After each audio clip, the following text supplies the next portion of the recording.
श्री अकाल, सलाम, this is Amit Kapoor. सो दोस्तों, जैसे कि आपको पता है कि सावन का महीना चल रहा है। मैं अपने बहुत सारे वीडियो में बता चुका हूं, अगर आपको कुछ फाइनेंशियल क्राइसिस हैं तो आपने इन सावन के दिनों में, क्योंकि 31 अगस्त तक सावन का महीना है, इस बार 2 महीनों का टाइम आया है, 4 जुलाई से लेकर 31 अगस्त तक, जिसमें तकरीबन 1 महीना निकल चुका है। तो अभी भी आपके पास टाइम है, अभी भी आपके पास नियर अबाउट 4 वीक्स हैं मंडे के।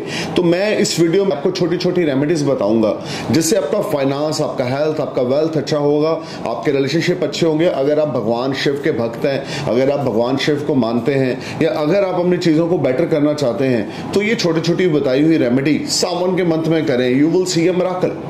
सो गाइस, सबसे पहले देखिए, दुनिया चलाने में भगवान का हाथ है, अल्लाह का हाथ है, वाहिगुरु का हाथ है, आई एग्री। लेकिन अर्थ पे रहने में, खाना खाने के लिए हमें पैसा चाहिए, अपने लाइफस्टाइल को जीने के लिए हमें पैसा चाहिए, अपनी गाड़ी में पेट्रोल डालने के लिए हमें पैसा चाहिए, पेट भरने के लिए पैसा चाहिए। पैसा नहीं होगा तो हमें कोई सुख सुविधाएं नहीं मिलेंगी। We are facing lot of struggle, we are facing lot of tension. तो पहली रेमेडी सावन के महीने में जो आपको करनी चाहिए, 11 चावल के टुकड़े, टूटा हुआ चावल का टुकड़ा ना हो, 11 चावल के टुकड़े अच्छी तरह से जल में धोकर, उसके बाद दूध में धोकर, वो आपने अच्छी तरह से उसको सुखाकर शिवलिंग पे चढ़ाना है। अगर आप हर रोज सुबह 31 अगस्त तक ये करते हैं, चाहे आप कल से स्टार्ट कर लें, चाहे आज से कर लें, तो आपके घर में आपके भंडारे भर जाएंगे, धन की कमी ना होगी। अगर आप कर्जे के नीचे दबे हुए हैं, आप फाइनेंशियल क्राइसिस में हैं, आपका पैसा रोटेट नहीं हो रहा, तो भी आप 11 दाने चावल के, ये ध्यान रखना, टूटा हुआ चावल नहीं होना चाहिए, गंदा चावल नहीं होना चाहिए, अच्छे तरह से जल में उसको वॉश करके 11 दाने चावल के, पूरे चावल के दाने, और कच्चे दूध में धोकर सुखाकर रोज सुबह आपने शिवलिंग पे रख कर आने हैं। और चावल रखने से पहले आपने जब जल से शिवलिंग को अभिषेक करना है, तो अपनी हथेलियों को शिवलिंग पे मलना है। जितना ज्यादा आप अपनी हथेलियों को शिवलिंग पे मलेंगे, घिसाएंगे अपनी हथेलियों को शिवलिंग पे, उतना ज्यादा आपकी किस्मत तेज होगी। और उसके बाद आपने जल से अभिषेक करना है शिवलिंग का, और उसके बाद 11 दाने चावल के, जो पूर्ण तौर से चावल हो, मैं बार बार बोल रहा हूं, टूटा दाना इस्तेमाल नहीं करना, गंदा दाना इस्तेमाल नहीं करना, 11 दाने चावल के आपने शिवलिंग पे रख देने हैं। रेमेडी नंबर 2, अगर आपके कुछ हेल्थ इश्यूज हैं, अगर आपकी कुछ प्रॉब्लम चल रही है, या आपके फैमिली लाइफ में, आपके रिलेशनशिप में, आपके स्पाउस के साथ कोई प्रॉब्लम चल रही है, तो 5 रुपए की शक्कर ले लें और एक शहद की शीशी ले लें। पहले शिव मंदिर में जाएं, भगवान शिव को नमस्कार करें, और उसके बाद आप जल से अभिषेक करें, कच्चे दूध से अभिषेक करें। फिर 5 रुपए का जो शक्कर आपने लिया, उसको अपनी दोनों हथेलियों से शिवलिंग पे अभिषेक करें अच्छे से, कि आपकी हथेलियां अच्छे से, आप शक्कर जो है वो शिवलिंग के साथ चिपक जाए। उसके बाद आपने जो हनी की छोटी बोतल ली है, उसका ढक्कन खोलना है, उस शहद को शिवलिंग पे चढ़ाना है। शिवलिंग पे शहद के साथ अभिषेक करना है अपनी हथेलियों से। पहले दूध के साथ किया, फिर शक्कर के साथ किया, फिर शहद के साथ किया, फिर उसके बाद अच्छी तरह से जल के साथ दोबारा अभिषेक करके वहां बैठकर समाधि लगाकर आपने ओम नमः शिवाय के 108 मन के रुद्राक्ष की माला का उच्चारण करना है। 1 बार कर लें, 3 बार कर लें, 5 बार कर लें, 7 बार कर लें, जितना भी कर सकते हैं। Remedies are very simple, it is not costly. 10 रुपए में आपका काम हो जाएगा, 5 रुपए में आपका काम हो जाएगा। लेकिन आपकी जो श्रद्धा भावना है दिल में अच्छी होनी चाहिए। आपके स्पाउस के साथ अगर कोई प्रॉब्लम चल रही है, वो रिजॉल्व होगी। अगर आपके घर में कोई हेल्थ इश्यू है, वो प्रॉब्लम सॉल्व होगी। और अगर आप कर्जे के नीचे दबे हुए हैं, बहुत ज्यादा मानसिक तौर पर परेशान रहते हैं, तो गन्ने के रस के साथ रुद्र अभिषेक करवाएं। मंदिर के पंडित जी को बोलें, प्रिस्ट को बोलें कि गन्ने के रस के साथ आप रुद्र अभिषेक करवाना चाहते हैं। वो आपको स्पेशल टाइमिंग देंगे कि अब मंडे सुबह 5, 6, 7, 6:30, 7:30, 8:30, 9:30 आ जाएं, और खाली पेट जाएं आप मंदिर में, गन्ने का रस लेकर जाएं। बाकी सामग्री पंडित जी खुद वहां से बाय करेंगे, आप खुद लेके जाएं।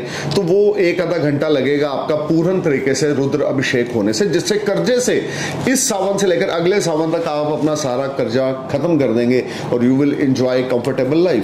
देखिए, भगवान शिव के अंदर इतनी शक्ति है कि इन 9 ग्रहों को कंट्रोल कर सकते हैं। इस दुनिया के जो हम बोल सकते हैं जब जब दुनिया पे संकट आया है भगवान शिव ने दुनिया को संभाला है। तो मेरा कहने का मतलब ये है, सावन के दिनों को जाने ना दें। अगर आपका लव अफेयर चल रहा है और आपको ग्रीन सिग्नल नहीं मिल रहा तो भी आप जाके सिर्फ हनी शिवलिंग पे अभिषेक करें, हनी के साथ, हनी शहद के साथ, तो आपका लव अफेयर जो है वो शादी में कन्वर्ट हो जाएगा। लेकिन एक दिन एक चीज ध्यान में रख के चलें, भगवान शिव जो है बड़े भोले हैं, इसीलिए उनका नाम भोलेनाथ है। उनका नाम त्रिलोकपति नीलकंठ महादेव इसलिए है कि वो अंदर से बड़े भोले हैं। वो भगवान जो है अपने भक्तों की आस्था की ओर ध्यान देते हैं। अगर आपकी आस्था सच्ची है, अगर आपके अंदर कोई लालच नहीं है या कोई गलत आपके दिमाग में प्लानिंग्स नहीं है फ्यूचर को लेके, तो जो आप मांगोगे सच्चे दिल से वो आपको मिलेगा। लेकिन सबसे पहले दुनिया के लिए मांगे, फिर अपने माता पिता के लिए मांगे, फिर अपने भाई बहनों के लिए मांगे, फिर उसके बाद जो बच जाए बोले प्रभु मैं तो आपके चरणों में हूं, आपका दास हूं, दे दोगे तो आपकी मौज, नहीं दोगे तो आपकी मौज। तो कहने का मतलब ये, अपने लिए कभी कुछ ना मांगे, औरों के लिए मांगे तो आपको ऑटोमेटिकली मिलेगा। यही भगवान शिव है, यही उनकी माया है। अगर आप अपने लिए मांगेंगे तो आप स्वार्थी बन जाएंगे, फिर ना किसी और के काम आ सकेंगे आप, ना अपने। जो आपकी शक्ति होगी, जो आपकी भक्ति होगी, वो ना किसी और के काम आएगी, ना आपके खुद के। सबसे पहले दूसरों के बारे में अच्छा सोचें, दूसरों के बारे में भगवान शिव से मांगे, चाहे वो आपकी फैमिली है, चाहे वो जगत का कल्याण है, चाहे वो आपके सिबलिंग्स के लिए अच्छी हेल्थ है, अच्छी मैरिज लाइफ है, अच्छी वेल्थ है। उसके बाद जो बचा खुचा है, जो एक आधी रोटी है, वो आप और मेरे जैसे शिव भक्तों को अगर मिल जाएगी तो हमारा गुजारा हो जाएगा।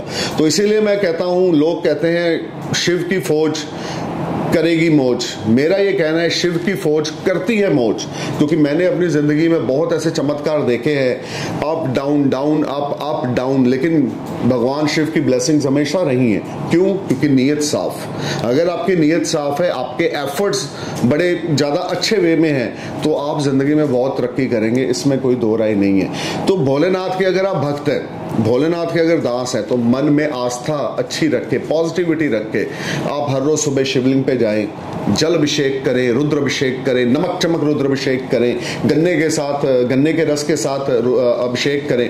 आप अपनी जिंदगी में मिराकल्स देखेंगे, आप अपनी जिंदगी में बहुत ज्यादा peace of mind, happiness, good health, good wealth देखेंगे, and you will enjoy all round success.